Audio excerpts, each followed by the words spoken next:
Assalamualaikum warahmatullahi wabarakatuh. Apakah kalian sering mendengarkan kata etika? Ya, pasti tentu sering. Nah, sebenarnya etika itu apa? Etika sendiri merupakan nilai-nilai atau norma-norma moral yang menjadi pegangan, landasan, alasan, dan orientasi hidup bagi seseorang ataupun sekelompok orang yang mengatur dalam tingkah lakunya. Nah, kumpulan-kumpulan asas-asas atau akhlak semacam kode etik.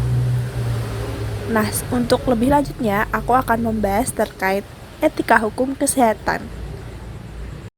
Lalu, apa sih etika kesehatan? Nah, etika kesehatan sendiri merupakan suatu tatanan moral berdasarkan sistem nilai yang berlaku secara universal dalam eksistensi mencegah perkembangan resiko pada individu, kelompok, dan masyarakat yang mengakibatkan penderitaan sakit dan kecacatan serta meningkatkan keberdayaan masyarakat untuk hidup sehat dan sejahtera. Nah, etika kesehatan ini untuk bertujuan mengatur bagaimana tingkah laku dalam memberikan jasa pelayanan kesehatan, menentukan aturan-aturan yang mengatur bagaimana menangani suatu masalah yang berkaitan dengan etika agar hal tersebut tidak masuk ke dalam ranah hukum, sehingga mengakibatkan efek hukuman bagi diri sendiri maupun pasien atau klien. Nah, untuk kesempatan kali ini, aku akan membahas terkait etika hukum profesi kedokteran. Yuk, kita simak. Etika hukum profesi pada kedokteran.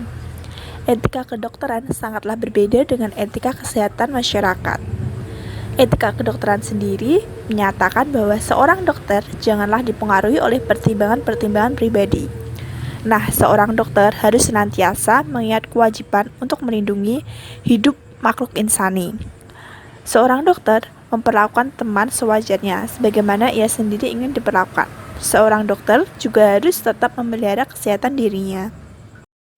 Kode etik dokter terbagi menjadi 4, yaitu sebagai berikut. Pada poin pertama, terdapat standar profesi medis. Lalu poin kedua, unsur tindakan medis. Poin ketiga, hak dokter. Dan poin keempat atau poin yang terakhir, kewajiban-kewajiban dokter. Yuk kita bahas satu-satu. Kode etik kedokteran pada poin pertama, yaitu ada standar profesi medis. Nah, dalam poin pertama, standar profesi medis tersendiri ini dibagi menjadi 2 lagi. Yang pertama, dari Gielen, pakar hukum kesehatan dari Belanda, dan yang kedua dari Van der Bijl. Kita bahas terlebih dahulu pada poin pertama, yaitu dari Gielen, pakar hukum kesehatan dari Belanda. Pada poin pertama ini terdapat 5 poin lagi, yaitu yang pertama, berbuat secara teliti dan seksama dikaitkan kelalaian atau tidak berhati-hati terhadap unsur kelalaian yang terpenuhi. Sangatlah tidak teliti atau yang hati-hati. Lalu pada poin yang kedua yaitu sesuai standar ilmu medik. Yang ketiga ada kemampuan rata-rata yang sama. Yang keempat situasi dan kondisi yang sama. Lalu yang terakhir yaitu sarana upaya yang sebanding atau proporsional. Lalu untuk kode etik poin pertama standar profesi medis yang selanjutnya yaitu menurut Van der Bijl terdapat 3 poin, yaitu yang pertama kewenangan, yang ketiga kemampuan rata-rata standar ilmu medik, dan yang terakhir ketelitian umum. Kode etik poin kedua yaitu unsur tindakan medis. Dalam unsur tindakan medis ada 5 poin. Yang pertama, harus dilakukan oleh dokter yang sudah lulus. Lalu yang kedua, kepada pasien harus diberikan informasi yang sejelas-jelasnya dan menyetujui dilakukannya tindakan medis tersebut. Lalu yang ketiga, harus ada indikasi medis yang merupakan titik awal dari segala tindakan medis selanjutnya. Lalu poin yang keempat, yaitu dokter harus dapat memutuskan tujuan pemberian pengobatan. Di samping juga harus mempertimbangkan alternatif lain selain yang dipilihnya, atau memiliki 2 pilihan. Lalu yang terakhir atau yang kelima yaitu segala tindakannya harus selalu ditunjukkan kepada kesejahteraan pasiennya. Kode etik kedokteran pada poin ketiga yaitu ada hak dokter. Nah, hak dokter ini diatur dalam pasal 50 UU nomor 29 tahun 2004. Dalam UU tersebut terdapat 4 poin.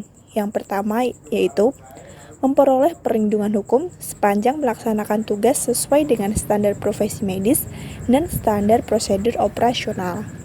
Lalu pada poin kedua yaitu memberikan pelayanan medis menurut standar profesi dan standar prosedur operasional.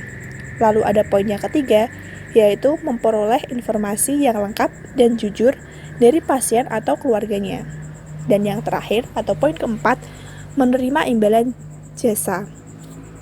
Kode etik kedokteran pada poin terakhir yaitu poin keempat, yaitu ada kewajiban-kewajiban dokter.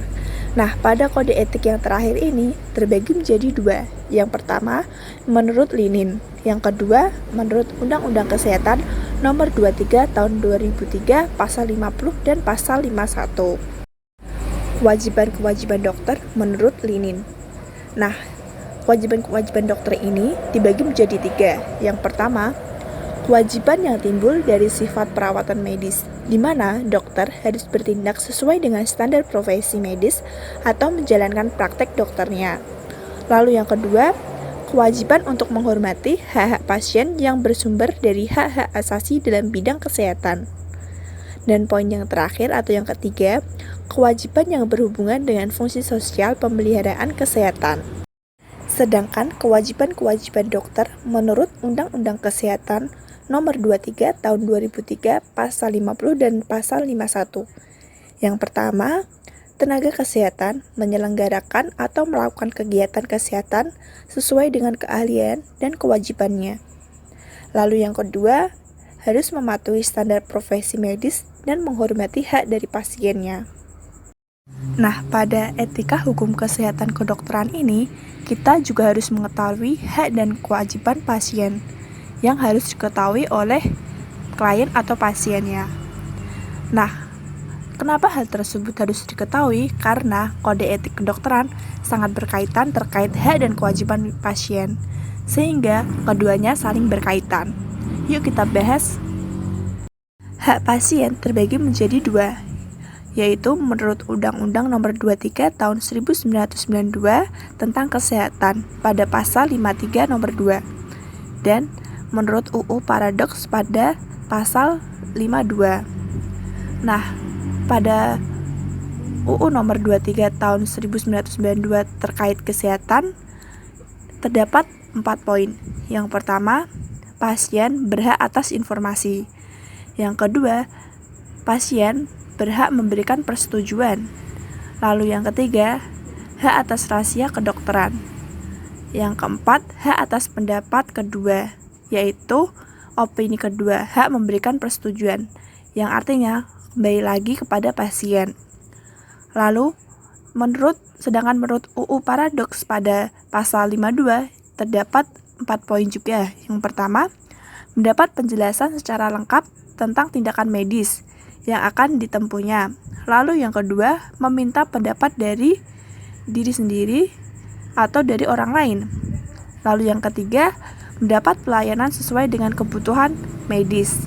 Dan yang terakhir, mendapatkan isi rekaman medis. Untuk yang terakhir yaitu kewajiban pasien. Pada kewajiban pasien diatur menurut Undang-Undang Nomor 29 Tahun 2004 atau Paradoks Pasal 53. Pada kewajiban pasien ini terdapat 4 poin. Yang pertama, pasien wajib memberi informasi yang lengkap dan jujur tentang masalah kesehatannya. Yang kedua, pasien wajib mematuhi nasihat dan petunjuk dokter atau dokter gigi. Yang ketiga, pasien wajib mematuhi ketentuan yang berlaku di sarana pelayanan kesehatan. Dan yang terakhir, pasien wajib memberi imbalan jasa atas pelayanan yang telah diterimanya. Untuk lebih mempermudah memahami terkait materi kode etik kedokteran, terdapat contoh kasus di bawah ini.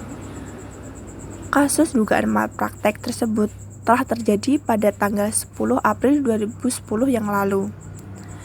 Hal ini terjadi di RSUP Kando Malayang dengan korban nama Siska Makate, warga desa Tateliwerlu, yang telah meninggal dunia saat bersalin akibat terjadinya pembesaran bilik kanan jantung.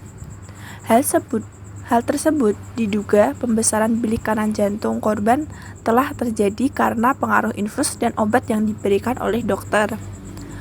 Namun, terkait kabar yang beredar, Siska Makatai belum mengetahui apakah resiko-resiko yang ditimbulkan saat menjalani persalinan, dan keluarga pun belum mengetahuinya.